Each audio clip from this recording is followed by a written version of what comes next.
what do I think of Ozempic? Over decades now, right? We've thought good health and maintaining lean muscle mass and good body composition. Like maintaining lean muscle mass has been everything for the last, God, man, all of my career and more. And so then you go really simply, all of a sudden this drug comes out and it's really good for weight loss, right? And there's no dramatic side effects, which is loose as you want. There's certainly lots that is now coming to light that I think people are being a little bit more wary about it. But actually it leans into what, I'll talk a lot about, which is behavior change. And I think the way that people make their choices in that it's just such a convenient solution. And people aren't doing very much research into the impact it's going to have. And so you've got this drug that's going to help you lose weight, but you're going to lose lean muscle mass. And so why are you going to take Ozempic? Oh, because I want to be healthier. I want to feel healthier. I want to look healthier. I want to be healthier. It was like, well, you're going to lose lean muscle mass. So that's in no way aligned to you being healthy. So that's one, doesn't make any sense. Two, that process and the kind of energy you're going to have and the lifestyle you're going to probably end up leading while you're on Ozempic or any of the GLP-1s, Manjaro, it's not specific to, it's not going to help you maintain bone density as well. So there's 3 reasons that you're going to die in not very good health, right? Low muscle mass, low bone density, and high body fat. And so whilst there'll be people saying that the GLP-1s are going to help with a high body fat, they're not going to help with maintaining lean muscle mass, and they're not going to help with maintaining bone density. So just recently I saw that the national average healthy age in the UK has just dropped by 2 years to 61. So that's not saying that's the life expectancy, but on average in the UK, you're going to have 61 healthy years, which is terrifying because it means all the other years aren't going to be healthy. You're not going to be free and confident to live the life you want to live. What is it after? Well, so the big 3 that I always talk about is what I've mentioned, right? So if you've got low bone density, low muscle mass, and high body fat, but fundamentally, if we are alive in a poor state of health, and I always simply take that back to the definition of good health is a state of being absent of illness or injury. So the point is, for a large percentage of the last part of your life, you're going to be either injured or ill to the point where you can't enjoy your life. And that's insane, especially when I suppose that almost lines up with maybe what a lot of people are thinking might be their retirement age. Yeah. So I'm going to work all my life to enjoy my retirement in such a bad state of health, of illness, injury, and whether that's physical illness, whether that's mental illness.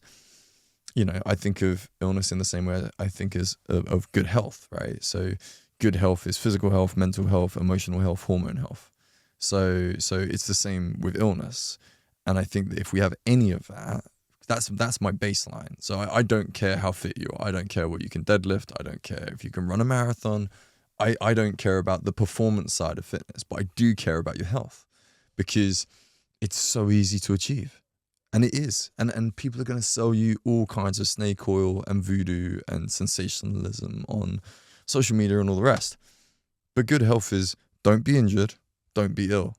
Everything above that is a surplus because you can enjoy your life if you're injury-free and illness-free.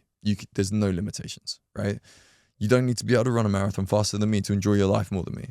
Like, what am I training for? I have a capacity to have way more fun than most people for way longer. And that's my goal. What are you training for? I'm going to beat everybody when I'm 95. I'm going to beat Conor McGregor. I'm going to beat Usain Bolt when I'm 95. I'm on it. I'm on track, and that's genuinely what kind of gets me going. I talk about a health bank all the time. Like you say, people are great with financial wealth. There's lots of interest in that kind of stuff, and I understand why. It's financial health is part of feeling fulfilled in your life, right? And it creates opportunities to have more fun, which is what I'm all about. But yeah, health wealth, people are terrible at investing in that, and it's a weird one because it's in a lot of ways how I resent the fitness industry. So I'm going to sell you a 6-week transformation. And it's like, that seems so low rent. But we've created a culture and a societal expectation where you're buying a result from me. Whereas I think, You should be investing in enjoying a process and a lifestyle that we're not taught. And that's the joke, is that we live in an age where we have access to knowledge and facilities and opportunities to be the healthiest generation that we've ever had, but we're not. And actually, when you look at the state of the health, it's in decline. So a lot of the trends around healthy age expectations. So like we say, the health span, healthy life span in the UK has just dropped by 2 years to 61. That's really bad. And when you look at a lot of the other stats, they're not going in the right direction. Childhood obesity, and there's a lot of nasty kind of things that are happening in terms of the trends of the health when we know better, and it's not rocket science. And at the other side of the extreme, you've got people hyper-optimizing their routine, where people are now having a panic attack if they're blending a banana in a smoothie in the morning. And you're like, somebody's convinced you that blending a banana in a smoothie is unhealthy. It's just ridiculous. It's sensationalism, and I don't necessarily blend bananas in my smoothies, but I blend plenty of fruit in my smoothies. I've done it for over a decade.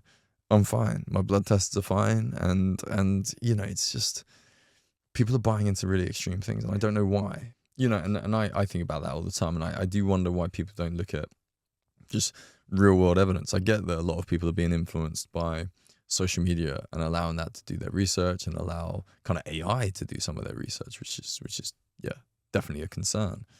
But at the same time, just look at the real world. So when you're looking at Okinawa and Sicily and the blue zones, there is some really good stuff to learn from those people, right? And those lifestyles and what they're prioritizing, because it's not a hyperbaric chamber. That's one of my rages at the minute. It's just like, people are like, oh yeah, I do hyperbaric chambers like 3 times a week. I'm so healthy. And you're like, looking at this guy, you go, you don't look healthy. Like, I look healthier than you. And it's like, that's not a competitive thing. It's just like, I'm sat there going, do I need a hyperbaric chamber in my routine? And my answer is no, because if the world needed me to have a hyperbaric chamber, there would probably be somewhere in the world where I could go and sit in a hyperbaric, high pressured, high oxygen environment. And in contrast to, what do some of the healthiest people in the Alps and mountainous regions do? They're going into higher altitudes where there's less oxygen. And you're like, so now you're telling me I need more oxygen to be healthier? And you're like, well, it doesn't happen in the real world, And I think there's so much heritage in good health. 100 years ago, 1,000 years ago, you just had to be physically healthy and physically useful to survive and work. And, the last 50 years especially, work has become less and less physical. So we start to value physical health and fitness less and less, because it's so much less aligned to your social status.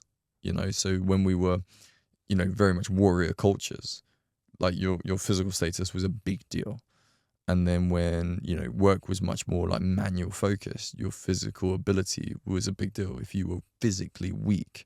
I always love the Icelandic story about the fisherman stones. And so your wealth and your family's wealth was basically set up by how heavy a rock you could lift up when you were 18. And I'm like, that's savage. But at the same time, it shows you what was important back then, is you had to be physically useful, right? And that just isn't the case anymore, But again, it's going back to Ozempic. You go, the scary thing about that is where people's decision making is right now. Their behavior is based on what's going to be really convenient, what's not going to take a lot of time, what's not going to take a lot of effort, and what's not going to take a lot of sacrifice from me to achieve this outcome, regardless of the long-term impact, regardless of the real world evidence. So people are going to go, Ozempic's fine, because whilst, potentially a big percentage of the weight you lose will be lean muscle mass, and losing lean muscle mass is categorically bad for your health, and it's bad for your ability to maintain fat loss, right? People are going to go, oh no, but you can offset that by having a high protein diet and doing a load of resistance exercise. Nearly everybody I've spoken to that's taken Mounjaro, GLP-1s, Ozempic, whatever, they can't eat. They don't have much energy. Can you build muscle, do decent strength training on really low energy? And like, we've all been there, the answer is no. So more than anything, whilst people can go, you can offset that risk, that damage that these kind of drugs can take if you do high protein diet and do a lot of resistance training. Nobody does it. And the people that are selling these things aren't coaching you to do those things, and not how to do those things, kind of more like why to do those things. Like, it's really important that we deal with why you are overweight, because yes, a GLP-1 drug might help you lose weight. It might help you lose fat. You might be able to maintain that fat loss if you completely change your lifestyle. But it always comes back to that basic fact that you are exactly a mirror image of your lifestyle. You look and you feel exactly the way you deserve to look and feel today. So if you take a drug and you don't change your lifestyle, how can you expect to have anything other than what that lifestyle creates? You know what it creates. You've got it. And a drug's not going to change that. And so the problem with the practical implementation of these weight loss drugs is that they aren't being delivered with any coaching to help people change their behavior, because they're being sold by people that don't understand the barriers to behavior change. So of all the stuff that I know, without doubt, the most valuable thing I know is not how to deadlift. It's not how to help people, achieve their goals in health and fitness and whatever. It's that I've worked out how to help so many people change their behavior and enjoy the process. That's it. And that's what nobody seems to talk about. And it drives me mad, because there's mechanisms about it. I was at a show, a festival the other day, and there was a conversation about men's mental health. And I ran in because it's a subject that I've studied a lot, like mental health broadly, and looked at the real neuroendocrinology of mental health and the good and the bad. And I went in there, and I heard a lot of what I always hear from life coaches or personal trainers talking about mental health and changing mental health. So it's certainly with people that are obviously struggling with depression, anxiety, addiction, whatever it might be. And it seemed really obvious that they were talking a lot about talking and accepting vulnerability and making sure people are talking about their problems and accepting that their problems aren't unique to them. And I always get really frustrated, because a lot of the time that's the solution that's given. So I have this problem and I'm going to talk. And actually, when you look at the statistics around people that are talking about their mental health with qualified professionals and organizations that are set up to support people that are struggling. For example, the stats around men's mental health are not good when it comes to suicide.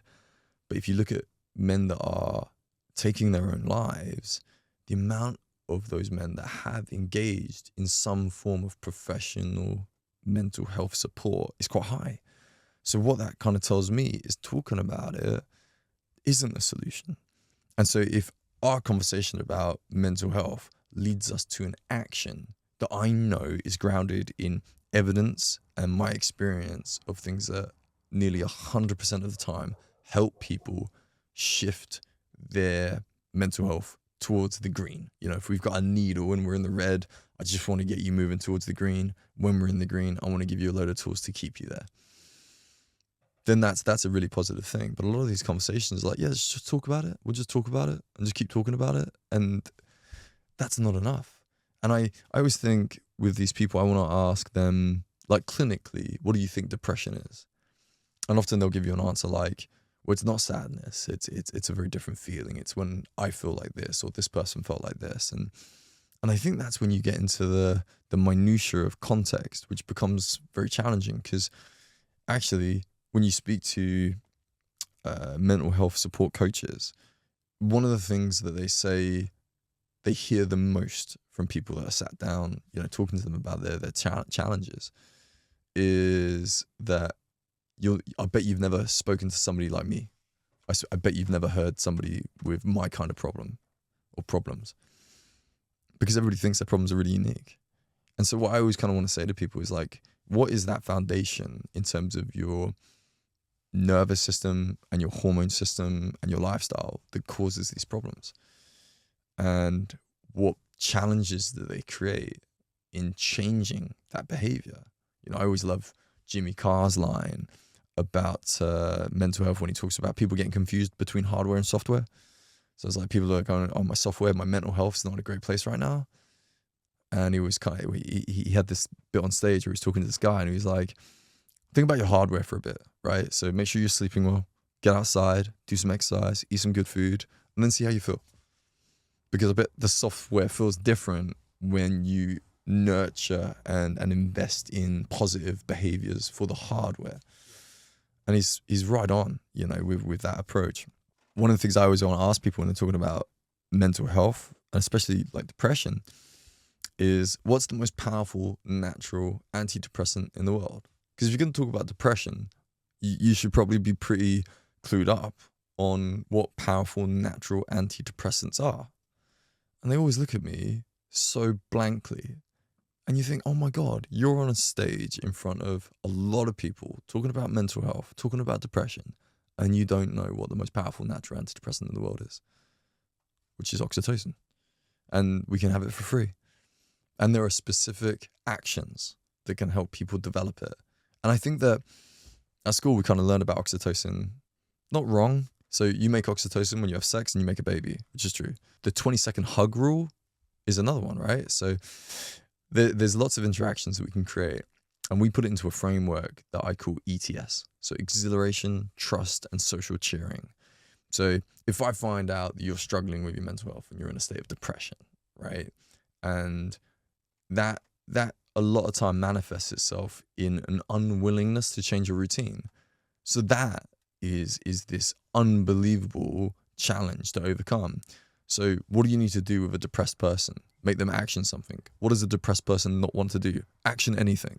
To the point where low oxytocin enables you to lie to yourself and to others about why you don't want to change your routine. It creates an unbelievable resilience to change and a vulnerability to addiction.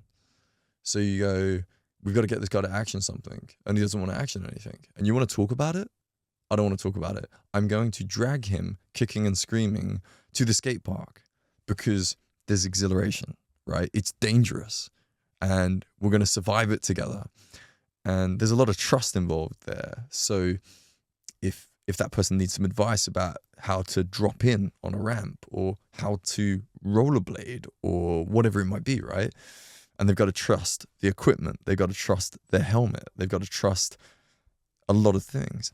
And the other thing you see in situations like skate parks isn't just social interaction. It's not just we're going to talk banter, but you know, there's this cheering, social cheering, where you go, mate, that was amazing, when it was rubbish. But in the grand scheme of things, we can still cheer each other on because I can see where your limit is and I can see you pushing it. And that excites me, and me getting excited about it excites you about the thing. So social cheering is a lot more than you and me just talking. It's me really amping you up and me wanting you to win. And I think as soon as you almost become a teenager, it feels like that stops. It feels like everybody's at 10 years old is going, go Jimmy, you can score the goal in the football match. And you become a teenager and you go to secondary school and everybody goes, you idiot, I can't believe you just did that. And then you go, cool, I'm going to literally go inward and never ever try again. And we see that in teenagers. They start to want to try things less and less and less. And I think it's so much more kind of anxiety is given to them by those reactions where nobody's cheering from them anymore. Like as an adult, how many times does somebody cheer you on? And that's something we all need. And I think we've seen that a lot in fitness. And I think something like CrossFit or High Rocks, you know, why did those things do so well? They became global phenomena, right? And I think as adults, it's very different from joining like a leisure center gym, because you go to a leisure center gym, look how many people talk to people, like talk to strangers. And it's almost looks like a solo pursuit. It's odd for me to go there because in my mind, I know what my gym used to look like, and it didn't look like that. You know, people would come in and they go, hey, Marco, how you doing, man? How's your day? What's that thing you're working on? And at a leisure center, it seems like everybody has headphones on and it's celebrated not to almost interact with each other, let alone cheer each other on. And then you got this CrossFit kind of culture come in. And I think for a lot of adults, it was the first time they went to a third space. It wasn't home and it wasn't their work. And they turned up, and it was exhilarating. It was exciting. There's elements of danger is probably not the right word, but it is exhilarating. Throwing a load of weight over your head, or trying to muscle up over a bar, or whatever it might be. Jumping on a box for a lot of people is terrifying, because last time we did that, we were probably 10 years old. And there's a huge amount of trust, trust in the coaches, trusting in the other people, trusting in the environment. But there's a massive social cheering factor, and people are clapping each other on, and they're clapping the last person to finish the workout. And that's a genuinely nice culture for people to kind of experience. And I think you see it a lot with the community-focused fitness services that are out there. Like, High Rocks is a really good example. And I'm running around a hall in Dublin, and loads of people are cheering you on. I have no idea who these people are, but it's exhilarating, and it makes you feel good, One of my neighbors is like the funniest lady in the world. She went up there to watch one of the mums. So there's 4 mums that are really good friends. One of them is my wife, and she our neighbor went up to the London Marathon to watch one of the mums do the London Marathon, and then watching everybody. And she said something so funny. So obviously a lot of people are running the marathon for charity, and they have their names on their vest. And obviously as you run past, everybody's going, "You can do this, Marco. Keep going, And my neighbor goes, "These people around us, they know everybody. They know everybody's name. It's amazing. How do they know everybody's name?" She just hadn't clocked that everybody had their name on their vest. But even for people around, and this is a really important point of mental health. And when I was talking about oxytocin being low, people don't want to change. And so there's tools that I've got that have never failed to help people get out of that funk. But this is the most important one. And it's that being cheered is a lovely feeling. Putting yourself into an environment. And even if you needed a friend who's really annoying like me, taking you kicking and screaming, dragged to a rock climbing center, mountain biking, there's a million examples of what fits into that ETS system. The one thing that is almost never failed, and that a lot of people miss, is that being cheered is really good for you. Cheering other people is really good for you as well. And so when you are in a terrible state, and where this works really well is where you haven't managed to get yourself to a point where you can talk to somebody about it, and you don't have a relentless friend like me who's going to bang on your door and try and help you regardless of what you say to me. The thing that I would love everybody to remember is that the most selfless thing you can do is probably the most selfish thing you can do as well, in terms of helping yourself get out of that funk. And so if you go to the London Marathon and you have nobody to watch, you won't feel as depressed by the end of that day. And there's something about that shared evanescence, and a lot of people used to get it from even something like a rave, and you look at human culture, people like getting together and sharing experiences. And when they do that, they feel happy. And then you look at the neuroendocrinology of that. That's what I've looked at. And you go, what actually makes people depressed? What makes people anxious? And that's where I got to the D.O.S.E health method. Like, the D.O.S.E health method is the most valuable thing that I'm ever going to know, that I ever share. And it sounds too simple to be true. It's nothing I've ever heard anybody else talk about comes as close to being as universally valuable as the D.O.S.E health method. So, wild training is the brand of live a wild life. What does that mean? Live wild, like how we used to. The D.O.S.E health method is how we pull that off. That's the mechanism, that's the vehicle, and that's how we make it so accessible to everybody. So if the D.O.S.E health method is understanding how to nurture dopamine, oxytocin, serotonin, and endorphins in the modern world that destroys all 4, and we anchor that methodology to 4 simple pillars. So the 4 pillars of health: be active, be outside, be together, be passionate. Those 4 things will be any supplement that's in your cupboard. It will be any, I don't know, the crazy drugs that everybody's selling right now, testosterone boosters and GLP-1s and the Wolverine stack, the peptides. They're wrong.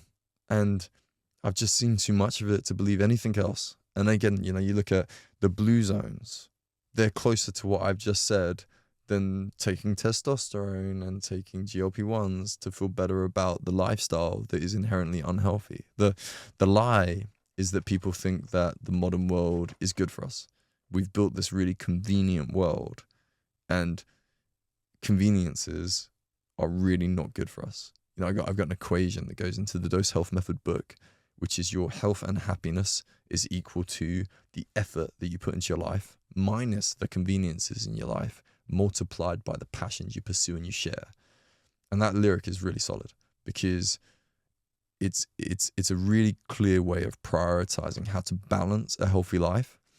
And if your conveniences outweigh the effort that you put into your life, the difference is that it's going to make on your physical health, your hormone health, your mental health, your neuroplasticity, your longevity. It beats a hyperbaric chamber. It beats all of these things that people are being sold. The problem is we've got a culture where people want to be sold to. I have a problem and you have the solution, but the solution has to be convenient because I don't want to put any effort into that stuff and I don't want to sacrifice all the things that I enjoy, even though they're making me depressed. They're making me feel anxious. You know, so depression, low oxytocin, is it hard to change that? In terms of barriers to change, yeah, that can be hard if you don't have a plan. Like if you have somebody that understands how to help you change behavior, it's really easy. And you have to be really careful saying changing mental health, depression is easy. You have to be really careful saying that. But I've never failed. It's never failed because you go to the cause of the problem and you go to the exact reasons why somebody can have a barrier to change. So is it a motivational barrier? Is it an emotional barrier? Is it a social barrier? Or is it a values barrier? And the honest answer is it's going to be all four, but there's normally one that is, you got to hit it brute force and you've got to hit it really accurately. And I actually think dealing with mental health is very similar to dealing with somebody who's got maybe severe weight loss kind of challenges. You know, they really struggle with their weight. If you fail that person, they might never ask for help again. So I think when I hear about these, you know, life coaches and personal trainers talking about mental health and saying people should just talk more, it's like that's as much context as you're going to give them. Yeah, it's okay to be vulnerable. It's like, yeah, it is. But that's not a solution. That's not going to fix the problem. And if you fail that person, the consequences can be really, really bad because it's very much something that carries momentum. So if I start living a life that is going to hurt my you know, mental health, physical health, in a negative way, that can carry momentum with it, which is very challenging. At the same time, if we start to go in the right direction, that can carry momentum with it as well. That's why we always say that if you give me 10 minutes, I could change your life. And you know, the context to that is like, can 10 minutes really be enough to completely transform your physical, mental, and emotional health? No. But can 10 minutes change how you look at the activities that will change your life? Like, yes, every time. Like you said, I like the door analogy.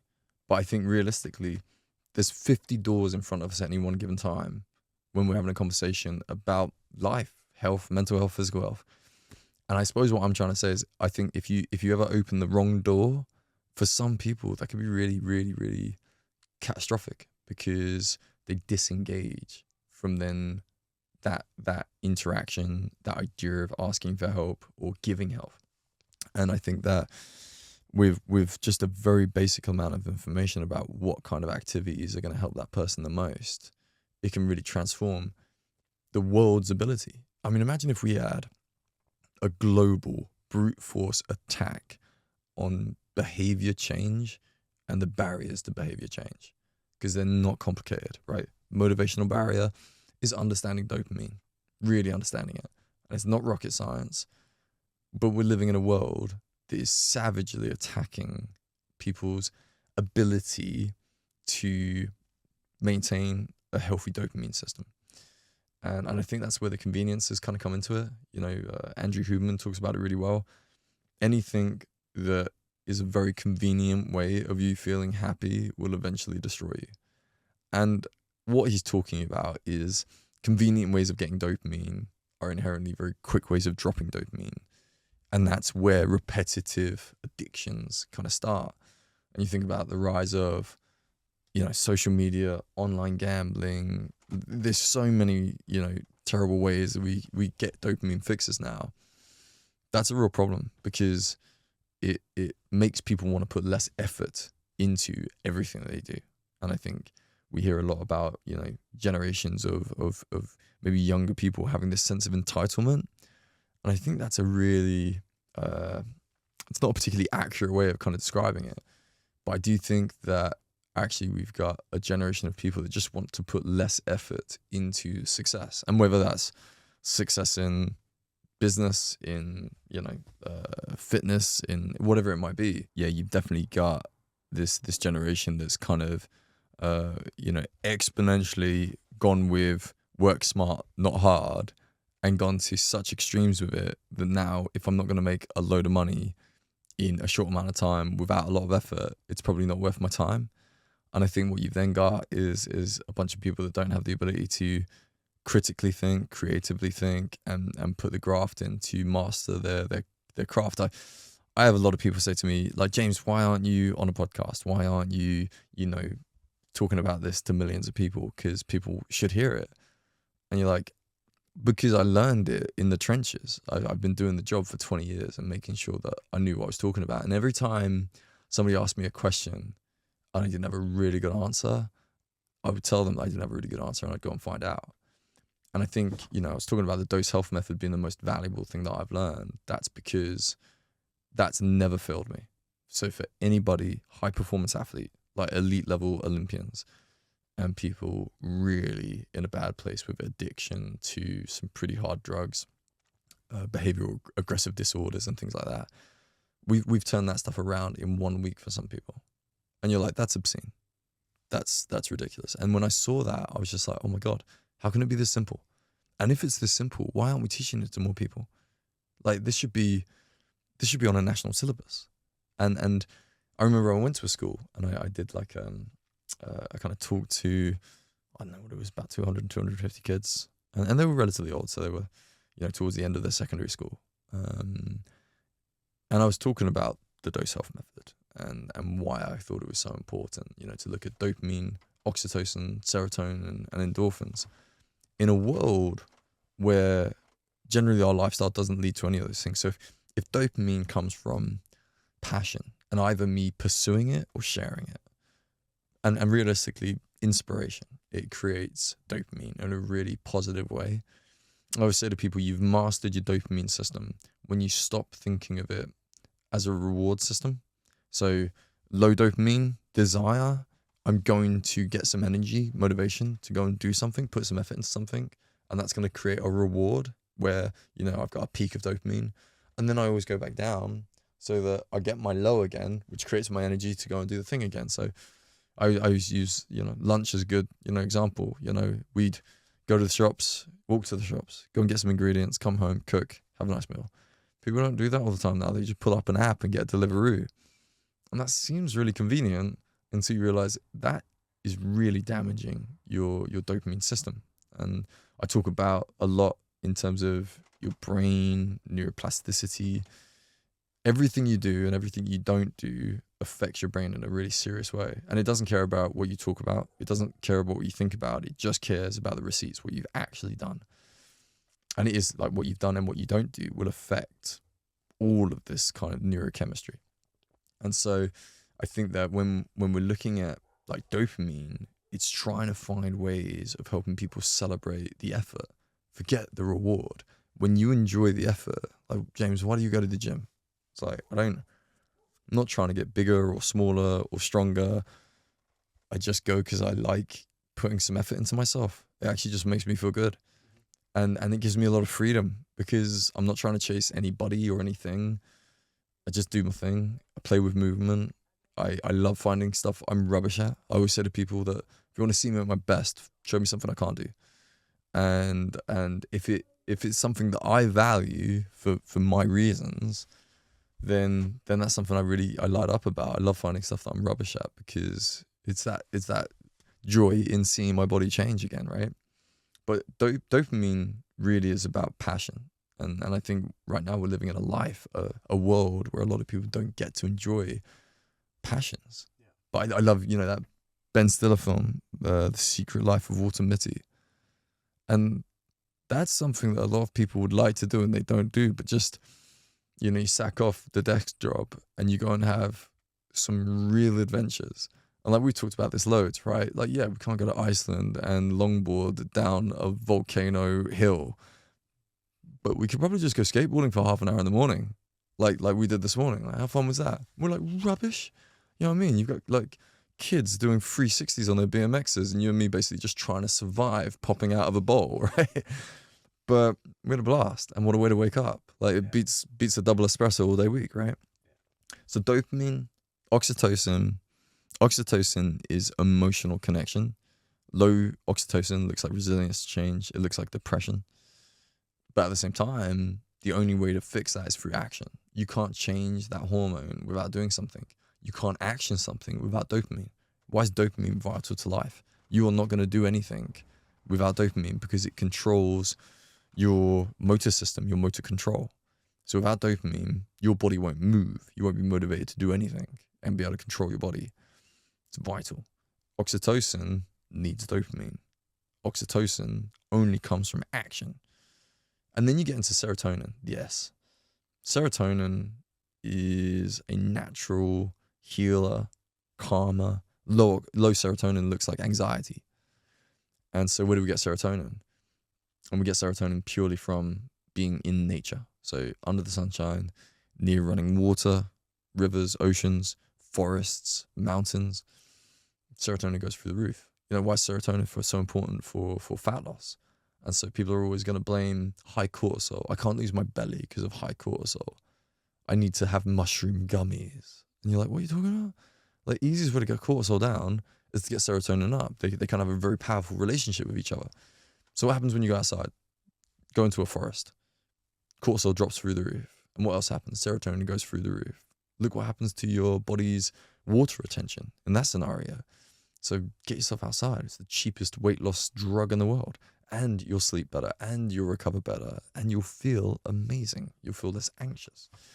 And so, yeah, serotonin is a big deal. And I remember when I went to this school and I did this talk about D.O.S E, this guy came up to me at the end and he goes, I loved your talk about D.O.S E, like really landed with me. But I really struggle with my sleep.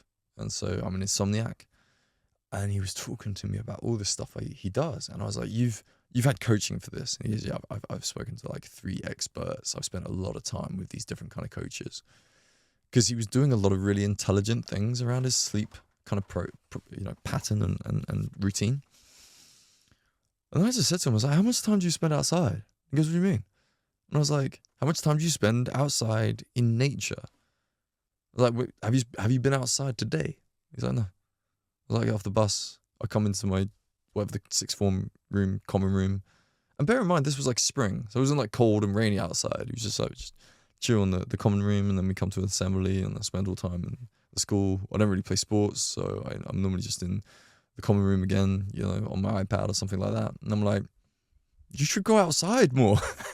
and I explained the why around, again, trying to boost his serotonin, get outside. Morning light, is obviously going to have a massive impact on our circadian rhythm. A positive spike in cortisol in the morning translates into a very positive kind of shift of hormones in the evening. So if my body knows when the sun comes up, it knows roughly when I should be going to bed again, right? If you don't see the sunshine in the morning, that whole clock doesn't work very well. So yeah, morning light is one of the most powerful things we can do for our entire health ecosystem, the nervous system, the hormone system, the physical stuff. It's massive. And so on, D.O.S Health Method, we have this daily supercharges list. The first thing on that list of things, and it's a very short list of things that I want people to do every day, is get outside for 15 minutes in the morning. Like, there's nothing else I can sell you. That's my problem. I don't sell products, I sell behaviors. So that's why I've had to spend so much time in understanding the barriers to behavior change. 15 minutes in the morning should look like getting outside without sunglasses. So it's not staring outside of a car window and saying, I'm seeing the sun. Get outside in your garden for 15 minutes and have breakfast in the garden. If it's raining, then it's more challenging. But there's no such thing as bad weather in this country. It's just badly prepared people. Get an umbrella. Get an umbrella. Get a good waterproof coat, get a good set of waterproof shoes, and go outside. And I think go outside for 15 minutes as a minimum. Frankly, if it's overcast, it's probably closer to 45 minutes. Almost always the healthiest people. And it's really important that you don't think the fittest people, because I know some really fit, unhealthy people, right? So health defined as a state of being absent of injury and illness. So when I see people that are super fit, super strong, with shoulders where they can't throw a ball, or, physically ill a lot because they're overtraining, not healthy. The healthiest people I see nearly all the time are dog walkers. Why is that? Because rain, storms, whatever, they are probably going to go outside every single day for close to an hour to walk their dog. We always joked with Wild Training there should be like a marketing activation where we send out dog leads to everybody and say, take your dog for the walk.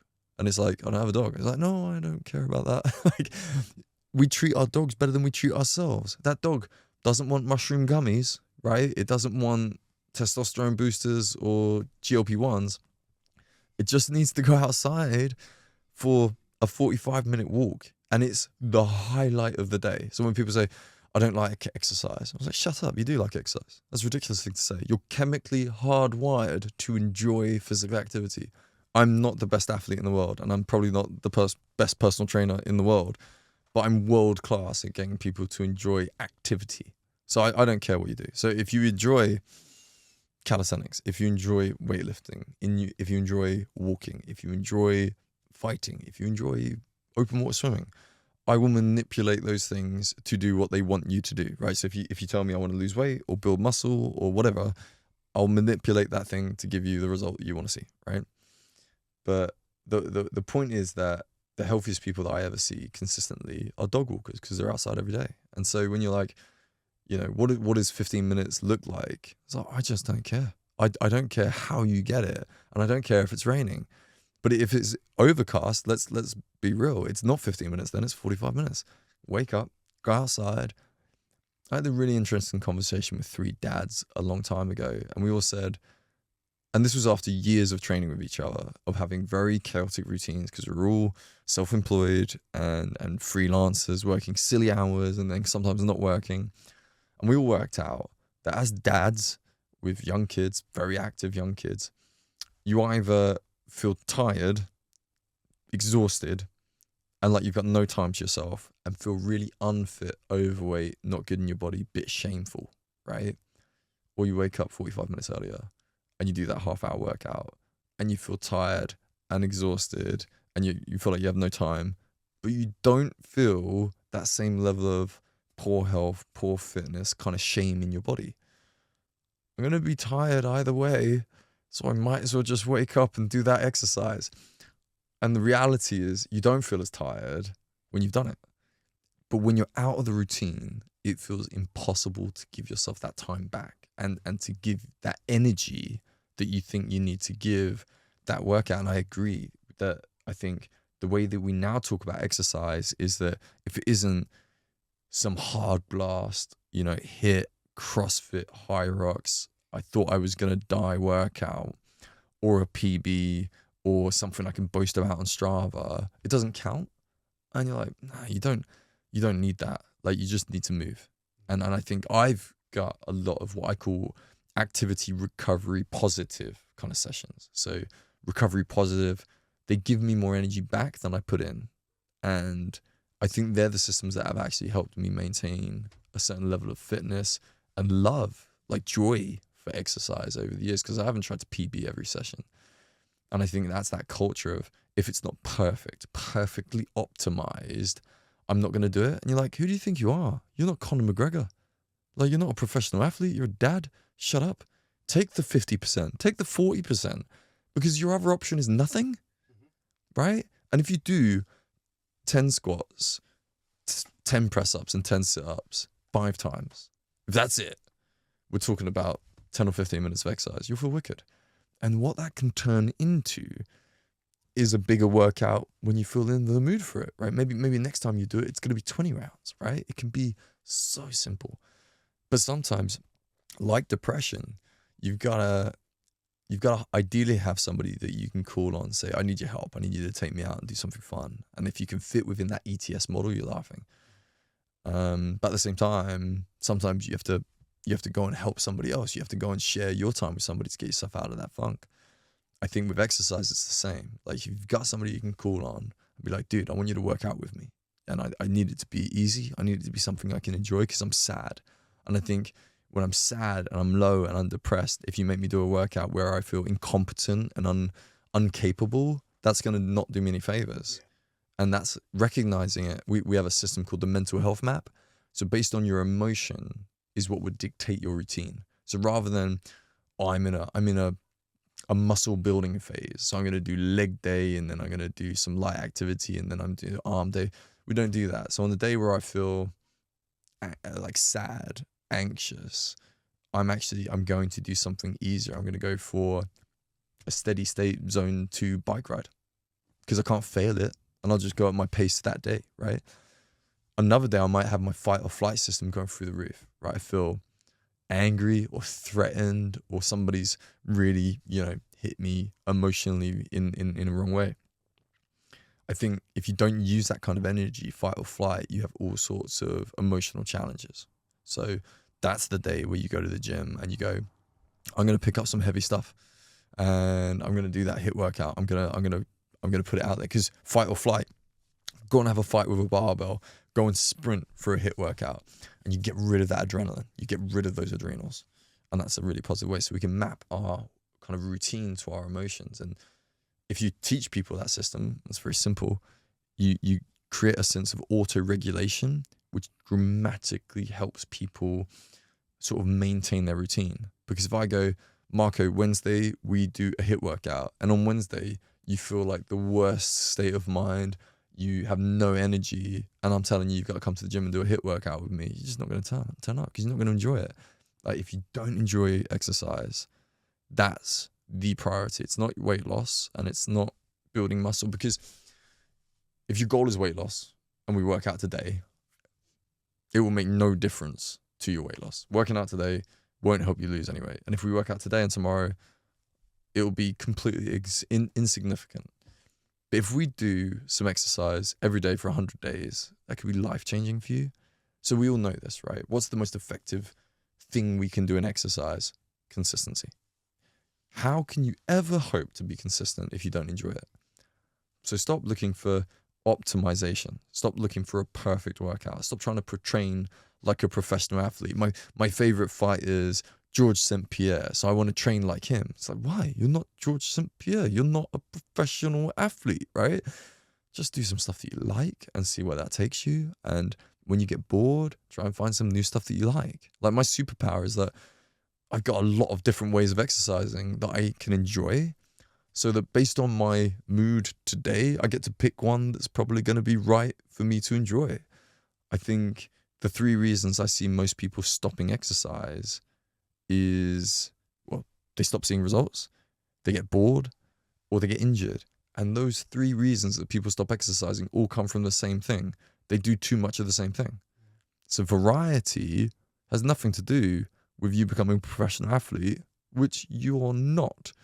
So we don't have to care about that stuff. I need to care about you exercising today, doing some activity tomorrow, and doing that for the majority of your days, because you never achieve health and fitness. You act healthy and fit. So if you act healthy and fit more than you don't act healthy and fit, you'll be healthy and fit. As soon as you stop, you lose it, right? And it's not a cliff. There's a lot of resilience in your body. I think people see fitness goes like this and they imagine when they stop, it just drops off. And that's not true. It gives you got plenty of time, right? You lose some recovery. You probably get some pretty snappy DOMs if you have a good amount of time off, but you actually maintain strength pretty well and fitness. And I think people put themselves under way too much pressure to find that perfect optimal routine. The big one that I find is interesting is the E, so endorphins. And I think people go, I exercise because it makes me feel good. And there's a lot in that. But I just like people to always kind of remember that endorphin, it's the same family as morphine. They are pain killers. They're stress killers. So they help me not feel in pain or as stressed. So take the person struggling with their mental health. They're struggling with depression or anxiety or addiction or whatever it might be, and they start getting into HIIT workouts, high intensity, high volume workouts, and it's exhilarating, and they're in an environment filled with coaching and trust and different people and social cheering. People are cheering them on. They're cheering other people on. They feel better, and there's some great stuff there, but you got to be really careful with a society that has a dopamine system that's smashed, which means a lot of people are struggling with addiction. So when dopamine isn't in a good place, isn't being nurtured, isn't being maintained very well, it's inevitable that you're going to struggle with addiction. If that is compounded with low oxytocin, and in a society culturally where we're connecting online, and we're working from home, we're actually interacting a lot less in person than ever. So oxytocin is going to be low. So not only am I resilient to change, I'm going to lie probably about my addiction, I'm also more vulnerable to addiction because of low oxytocin. I'm spending less time outside. I've got no rest. I've got no recovery. I'm anxious. I've got brain fog. Serotonin is a big deal. And then I find exercise and I feel better because endorphins mask. They numb that pain. They numb that stress. So what does the addict do? There's a great line. The addicts never stop being addicts. They just change what they're addicted to. The amount of times that I've seen people that have maybe really struggled with alcohol in their life and then they find exercise and they do a lot. So easy example, couch to 5K becomes 5K, becomes 10K, becomes a half marathon, becomes a marathon, becomes an ultra marathon back to back for a week. And then they've destroyed their knee and their ankle so badly that they can't even walk, let alone run. And what happens to all those endorphins that were masking their depression, masking their pains, masking their stresses? They've gone. And so now they're a basket case because they didn't deal with all of the causes. And whether we're talking about dopamine, oxytocin, more serotonin, behavioral change stuff, the clever stuff, the values, they didn't deal with that. When you can't exercise, you can see people really burn out and decline very, very quickly. And so I think it's really important within the fitness industry where people go, exercise makes people feel better. You got to give that with context. And with a world that is struggling with their mental health right now, you've actually got to be really careful about that. So I remember seeing a guy who I knew had struggled with a lot of drug and alcohol in his life. And he came to the gym and he was training for 3-4 hours a day. And a lot of the team were like, you need to stop him. He's going to injure himself. And I was like, I need to coach him, but I can't stop him because I know why he's here. And I know what he'd be doing if he wasn't here. And so you guys always need to remember that when you look at somebody across the room, you don't know anything about their context. So I can't look at you. And even if you're just doing a squat across the room, go, oh, his form's rubbish. He's not even going all the way down. And then I found out, you've broken your tibia in 2 places and busted your hip really badly in a skiing accident. So you're doing your best. But people don't do that bit. They just judge what they see, right? So when you see somebody in the gym like that, reach out to them and understand where they could be coming from. The problem is personal trainers don't get taught about this. They think they know about this. But if you look at what they learn, they don't learn any of this stuff. I didn't learn any of this stuff from any courses. I had to study it from a million different resources. And what I found was really interesting and what I got excited about the D.O.S.E health method is it didn't seem anybody had really put it all together in like a simple, holistic approach. And so I get annoyed anytime somebody talks about health separately. Why are we talking about physical health and emotional health, like hormone health, and mental health separately? So within Wild Training, we look at it as a triangle of true health. I only care about your health. I really don't care how fit you are, right? If you're happy and healthy, I've done my job. And if you can maintain that, we're wicked. But fundamentally, mental health sits on a platform, a foundation of good physical health and hormone health, emotional health. And if you can build these things, this is so much easier to regulate, to change from negative to positive, red to green on the needle. And if you have the tools around understanding behavior change and the barriers to behavior change, mastering how do you change somebody's values and How do you get past motivational barriers, emotional barriers, and social barriers are a big one. They're a really interesting one to talk about. Then you can kind of help anybody change on any day from any state to any place. And you can do it really quickly. It almost sounds too simple.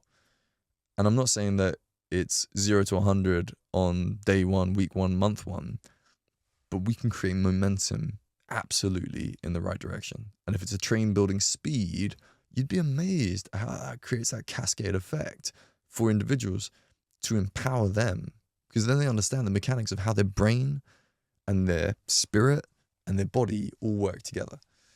And that's when coaching becomes really exciting, because whoever walks in the door, whoever I meet, you're like, I reckon I'm going to be able to improve the quality of your life.